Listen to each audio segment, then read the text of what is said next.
Baik, saya akan melanjutkan materi selanjutnya yaitu adalah reputation management. Nah, secara garis besar, eh,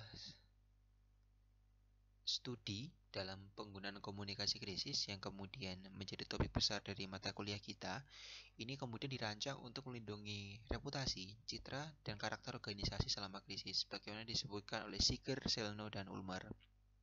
Lalu, secara umum juga bahwa eh, strategi respon krisis juga digunakan untuk memperbaiki reputasi organisasi.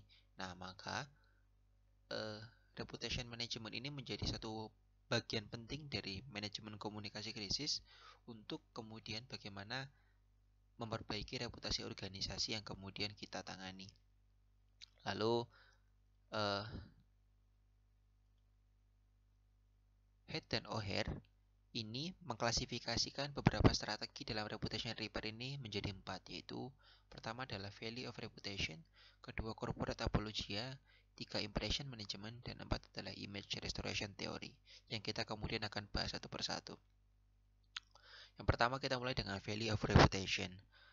Value of reputation ini berbicara terkait dengan reputasi yang tentunya menguntungkan dan juga tidak menguntungkan. Lalu ini juga mengacu terkait dengan bagaimana para stakeholder memandang organisasi.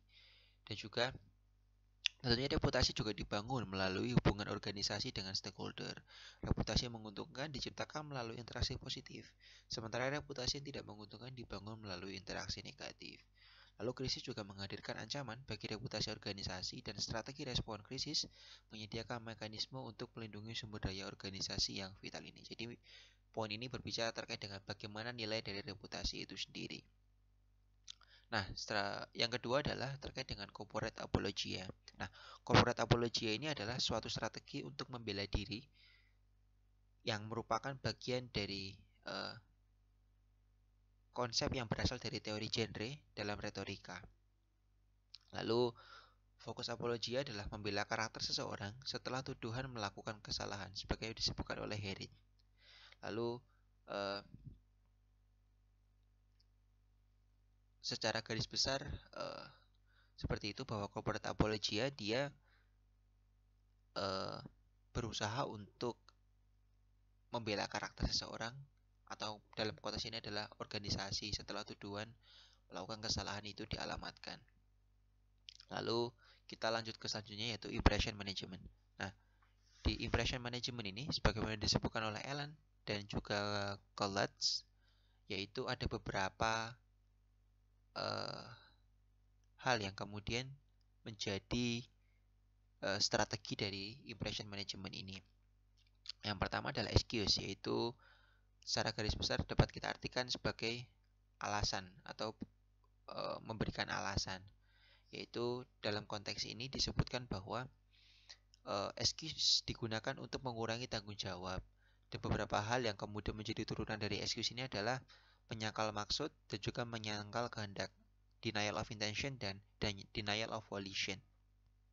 Lalu juga selanjutnya adalah denial of agency, yaitu di sini kita berbicara terkait dengan organisasi tidak berperan mengarahkan pada krisis.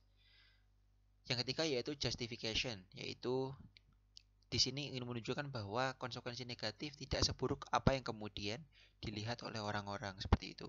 Yang kemudian di dalamnya juga dijelaskan dua aspek, yaitu denial of inquiry dan denial of victim. Lalu selanjutnya adalah condemnation of condemner, yaitu intinya adalah menyebutkan bahwa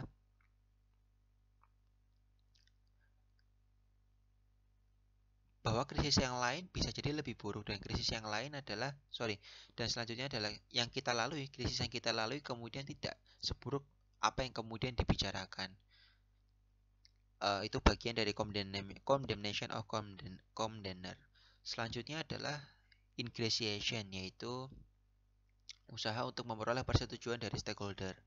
Lalu selanjutnya adalah self-enhancing communications, yaitu mempengaruhi stakeholder bahwa organisasi melalui kualitas yang positif. Selanjutnya adalah di situ juga ada beberapa turunan, yaitu misalkan role model, Selanjutnya social responsibility, other enhancing communication, dan juga opinion conformity. Lalu selanjutnya adalah intimidation, menjadi bagian dari yang disebutkan dalam impression management, yang intinya dia berbicara terkait dengan memberitahukan bahwa organisasi cukup ampuh dan juga berbahaya dan juga dapat menyebabkan ancaman. Lalu selanjutnya adalah apology, yaitu mengakui tanggung jawab dan juga meminta hukuman.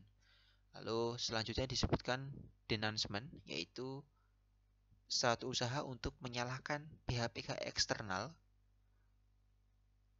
terkait dengan krisis yang terjadi. Selanjutnya adalah factual distortion, yaitu mendirikan bahwa informasi tentang krisis telah dibawa keluar konteks ataupun salah. Nah, ini beberapa hal yang disebutkan oleh Allen and Colonnet dalam Impression Management Strategies. Kita lanjut ke selanjutnya, yaitu Benoit's Image Restoration Strategies. Yaitu Benoit di situ menyebutkan beberapa aspek, yaitu yang pertama adalah denial atau menyangkal, yaitu intinya berbicara terkait dengan tidak ada krisis yang terjadi seperti itu. Selanjutnya juga di situ disebutkan terkait dengan shift the blame, yaitu orang lain yang sebenarnya bertanggung jawab terkait dengan krisis ini, bukan organisasi yang kemudian kita tangani. Selanjutnya adalah evading responsibility, yaitu ada beberapa poin di situ: provocation, divisibility, accidental, dan juga good intention. Yang pertama, provocation, yaitu secara kurang lebih dapat kita artikan bahwa krisis merupakan hasil dari yang merespon aksi orang lain. Jadi intinya kita berbicara terkait dengan bahwa krisis yang terjadi itu bukan sepenuhnya salah kita. Jadi krisis terjadi karena hasil dari merespon aksi orang lain. Selanjutnya adalah divisibility, yaitu secara garis besar dapat kita artikan bahwa krisis disebabkan oleh kurangnya informasi dari event itu sendiri. Selanjutnya adalah accidental, yaitu krisis disebabkan oleh kurangnya kontrol itu sendiri. Dan juga yang selanjutnya adalah good intention, yaitu organisasi berniat baik untuk melakukan sesuatu.